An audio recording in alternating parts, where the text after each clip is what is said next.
में कहते हैं। Okay, next slide.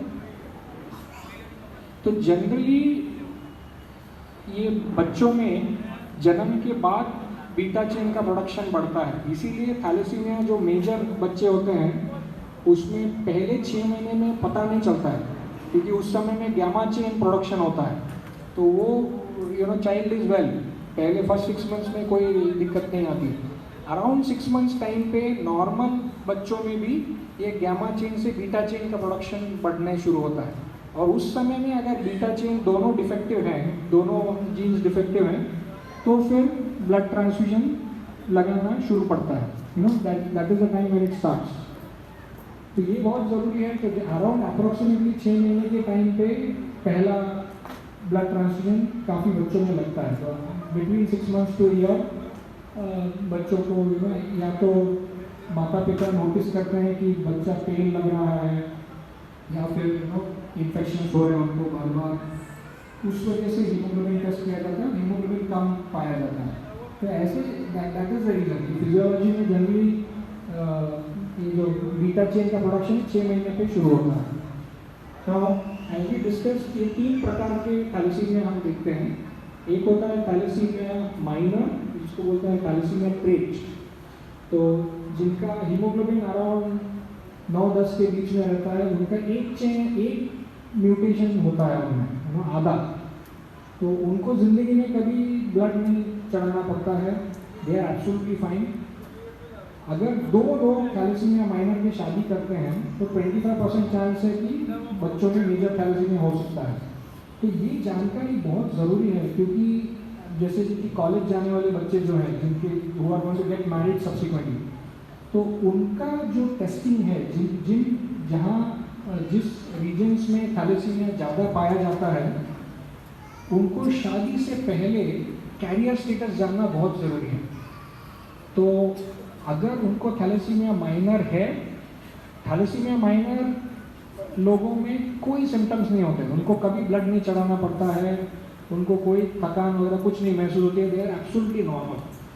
बट उनको उनका ब्लड टेस्ट करते हैं तो पता चल सकता है, हम पैरामीटर बोलते हैं इसको, एनसीवी, रेड ब्लड सेल्स थोड़े छोटे होते हैं उनके, तो blood regular routine blood test में पता डाउट आ सकता है उसमें कि वी कैन सस्पेक्ट कि थैलेसीमिया माइनर है। और एडिशनल टेस्ट हम करते हैं जिसको बोलते हैं हीमोग्लोबिन वेरिएंट एनालिसिस, जिससे ये कंफर्म कर सकते हैं कि जो पेशेंट है उसको थैलेसीमिया माइनर है कि नहीं। ये थैलेसीमिया माइनर ये बीमारी नहीं है, क्योंकि उनको कोई दिक्कत नहीं होती है, फुल लाइफ टाइम में कोई दिक्कत नहीं होती। बट ये जानकारी होना शादी से पहले बहुत ज़रूरी है कि थैलेसीमिया माइनर है कि नहीं, क्योंकि 2 माइनर लोग अगर शादी करते हैं तो बच्चों में 25% चांस है कि मेजर बच्चा हो। मेजर बच्चा है देन इट इज, उनको बार बार ब्लड देना पड़ता है। I am sure that all of you are aware.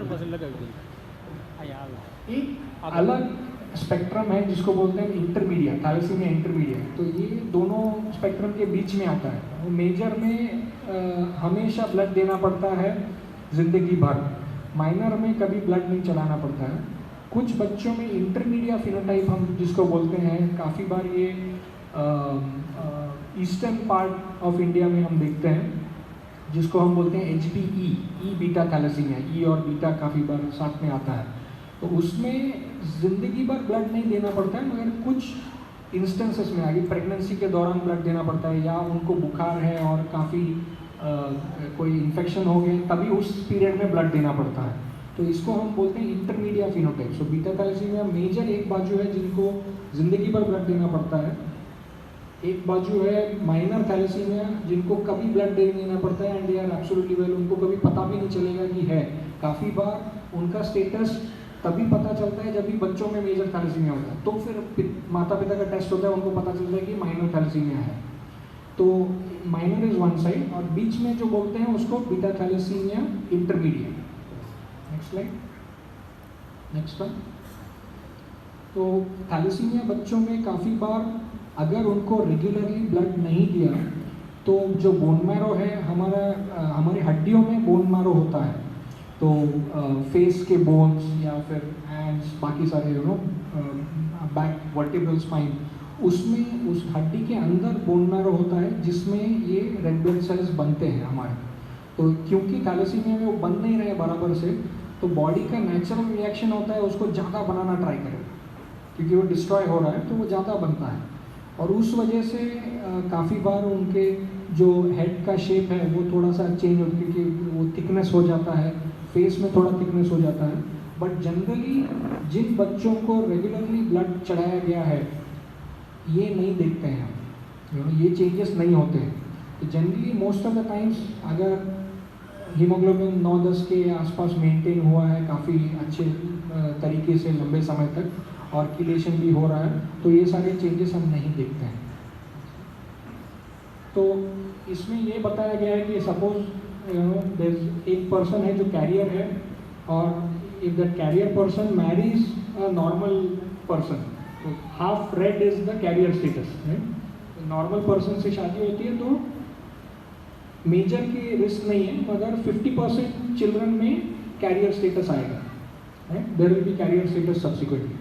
तो ये जानकारी बहुत ज़रूरी है कि one minor marrying a normal person तो उसमें रिस्क नहीं है, कैरियर स्टेटस कैरी फॉरवर्ड होगा। Next slide. This is a problem, ठीक है। दो अगर माइनर शादी करते हैं तो देयर इज 25% चांस कि बच्चे को child will have major thalassaemia. जो रेड कलर है that is the thalassaemia gene, ठीक है। तो माता पिता में अगर आधा आधा थैलेसीमिया है तो 25% चांस है कि बच्चों में मेजर थैलेसीमिया होगा। तो डज इट मीन कि दो माइनर को शादी नहीं करनी चाहिए? तो वैसे नहीं है, कर सकते हैं, मगर इसको प्रीनेटल डायग्नोसिस से प्रिवेंट कर सकते हैं। अगर प्रेगनेंसी, हर प्रेगनेंसी में अगर हमें ऑलरेडी पता है कि माता पिता दोनों को थैलेसीमिया माइनर है, तो प्रेगनेंसी में 10वें हफ्ते में हम टेस्ट करके पता कर सकते हैं कि होने वाले बच्चे को मेजर थैलेसीमिया है कि नहीं। और अगर मेजर थैलेसीमिया है तो अबॉर्शन करा सकते हैं, थैलेसीमिया माइनर या नॉर्मल है तो प्रेगनेंसी को कंटिन्यू कर सकते हैं। तो हमें समाज में अगर ये थैलेसीमिया से लड़ना है तो ये भी बहुत ज़रूरी है।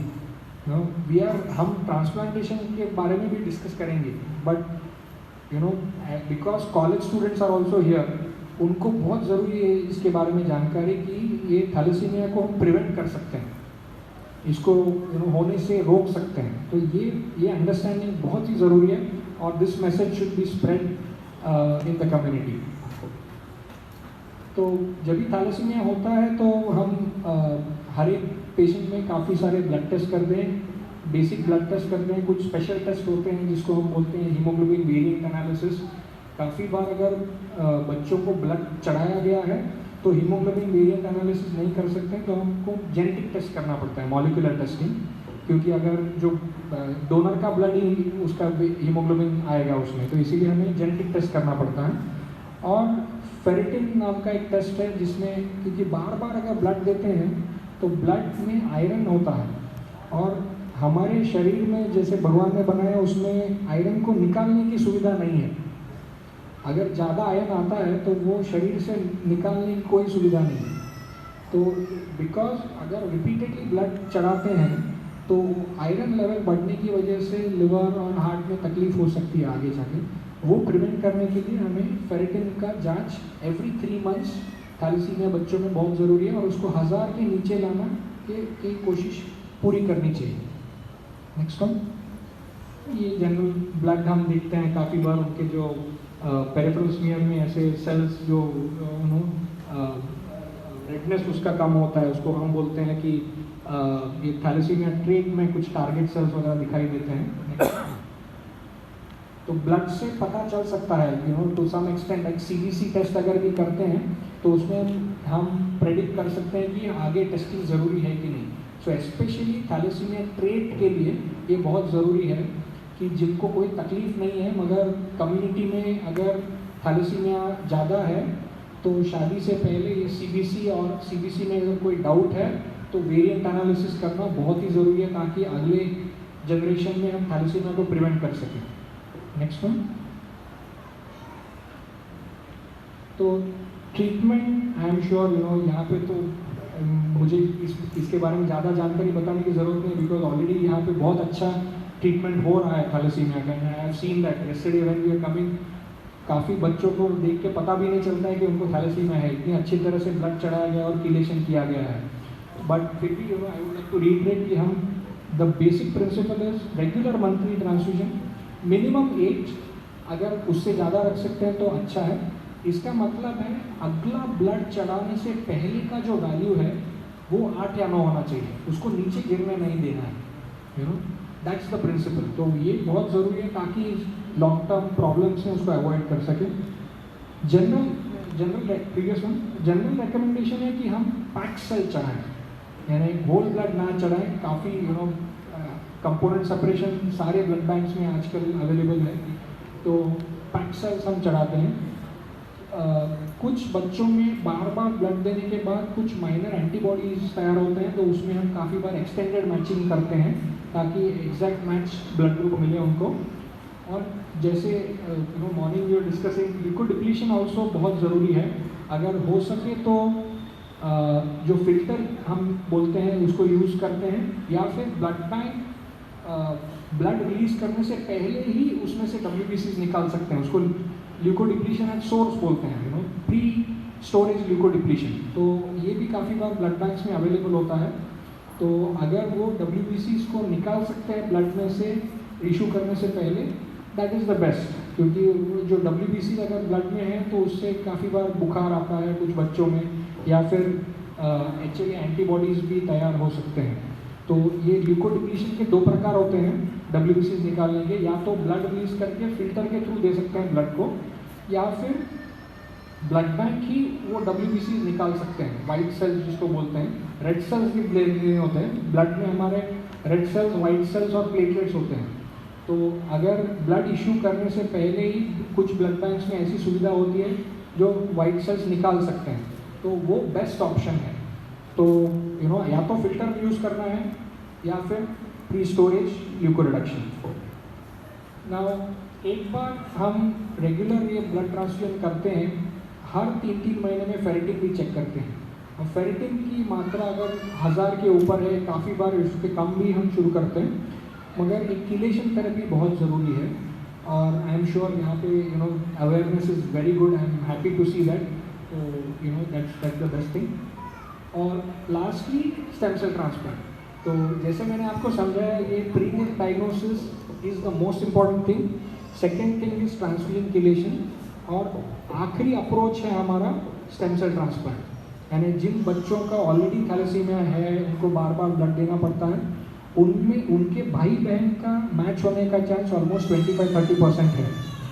तो अगर मैच डोनर है तो आज की परिस्थिति में भारत में पैसों की कमी नहीं है, it's possible to do a transplant for free, ठीक है।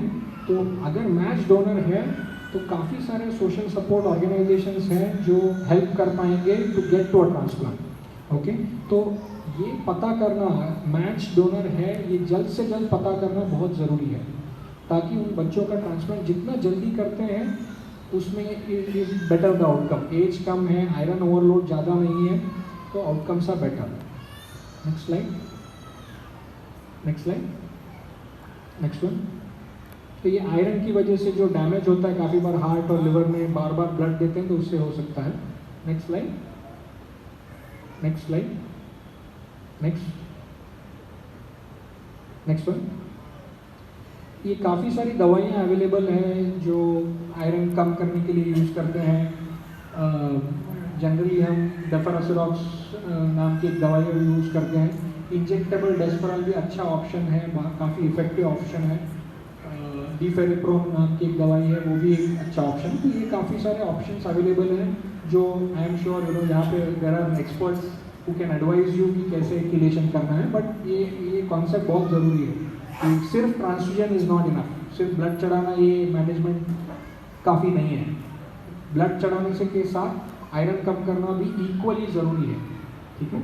Next one, next one.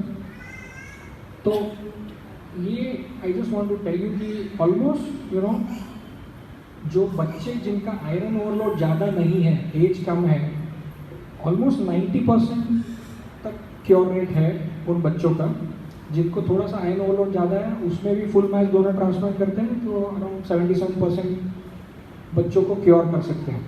तो ट्रांसप्लांट में छोटा रिस्क है, बट अर्लियर द बेटर। जिनका आयन ओवरलोड नहीं हुआ है उनमें रिस्क बहुत ही मिनिमम है, ठीक है। तो अर्लियर एज जितना जल्दी हो सके उतना अगर हम ट्रांसप्लांट कर पाएँ, अगर मैच डोनर है तो दैट इज़ द बेस्ट, ठीक है। Next one. और कल हम जब डिस्कस कर रहे थे तो सेकेंड ट्रांसप्लांट के बारे में बात हुई थी। तो कुछ बच्चों का हमने सेकेंड ट्रांसप्लांट भी किया है जिनका मैच डोनर है, फर्स्ट इज रिजेक्टेड, तो सेकेंड ट्रांसप्लांट में भी अराउंड 70% क्योर रेट है। Next one. तो ये जो कोल इंडिया की जो कॉर्पोरेट सोशल रिस्पॉन्सिबिलिटी स्कीम है उसकी एलिजिबिलिटी क्राइटेरिया ये दिखाया गया है। इसमें अगर family income should be less than 8 lakh, transplant के लिए उनकी उम्र है 12 साल के कम होनी चाहिए, क्योंकि ये ग्रुप में ट्रांसप्लांट के आउटकम्स अच्छे हैं। तो कम उम्र 12 less than 12 years for thalassaemia. और एक ब्लड की बीमारी है जिसका नाम है अप्लास्टिक एनीमिया, उसके लिए भी ये फंड अवेलेबल है। अगर जिनका उम्र 18 साल के नीचे है और अप्लास्टिक एनीमिया की बीमारी है उनका भी ट्रांसप्लांट ये Coal India corporate social responsibility scheme के अंडर हो सकता है। बट ये बहुत ज़रूरी है कि उनको एक 100% मैच डोनर होना ज़रूरी है। तो HLA नाम की जो टेस्ट है, जैसे आपको पहले भी समझाया गया था कि जो मैच, ये HLA नाम का एक प्रोटीन होता है जो हम मैचिंग करके देखते हैं, अगर वो फुल्ली मैच्ड है तो that person can serve as a donor. 100% match अगर है तो ये फंड अवेलेबल है। बाकी सारा फुड स्टे का भी हेल्प हम वेलोर में कर पाएंगे। Next one. या वी डिस्कस दिस की लास्टली प्रीनेटल डायग्नोसिस। अराउंड 10वें हफ्ते में अगर दो इंडिविजुअल्स जिनको थैलेसीमिया माइनर है उन्होंने शादी की है और प्रेगनेंसी है, तो डेफिनेटली 10वें हफ्ते में पेट में ही पता कर सकते हैं कि होने वाले बच्चे को थैलेसीमिया है कि नहीं, और अगर है तो अबॉर्शन करके प्रिवेंट कर सकते हैं, अगर नॉर्मल है तो कंटिन्यू कर सकते हैं। और ये थैलेसीमिया मेजर होने का चांस ओनली 25% है, बट ये ज़रूरी है चेक करना ताकि हम प्रिवेंट कर सकें। तो इसका मतलब है इट डजेंट मीन कि अगर थैलेसीमिया माइनर है तो दो थैलेसीमिया माइनर शादी नहीं कर सकते हैं, ऐसे नहीं है। दे कैन मैरी, मगर ये प्रीनेटल डायग्नोसिस का अवेयरनेस ज़रूरी है, उनको जानकारी होनी ज़रूरी है कि शादी के बाद फर्स्ट बच्चे के समय में पेट में ही पता कर सकते हैं। काफ़ी बार लोगों को नहीं तो ऐसा लगता है कि थैलेसीमिया माइनर अगर है तो हम कैसे बताएंगे सबको, it is difficult to if you identify. तो there is no taboo, there is no problem. Thalassemia minor अगर है दोनों को भी तो there is no problem in marrying. सिर्फ ये प्रीनेटल डायग्नोसिस के बारे में साइंस इतना एडवांस हो गया, ये जानकारी बहुत ज़रूरी है। तो that's very important to understand. Okay, that's it. Thank you. This is our new hospital in Ranipet campus. Photograph हो गया। Thank you for happy to take any question. कुछ सवाल है आपके तो करना क्या वी कैन आंसर। बोलवाना क्या ना कोने बोलवाना है निखिल भाई ने कहीं केવું તો કઈ કોને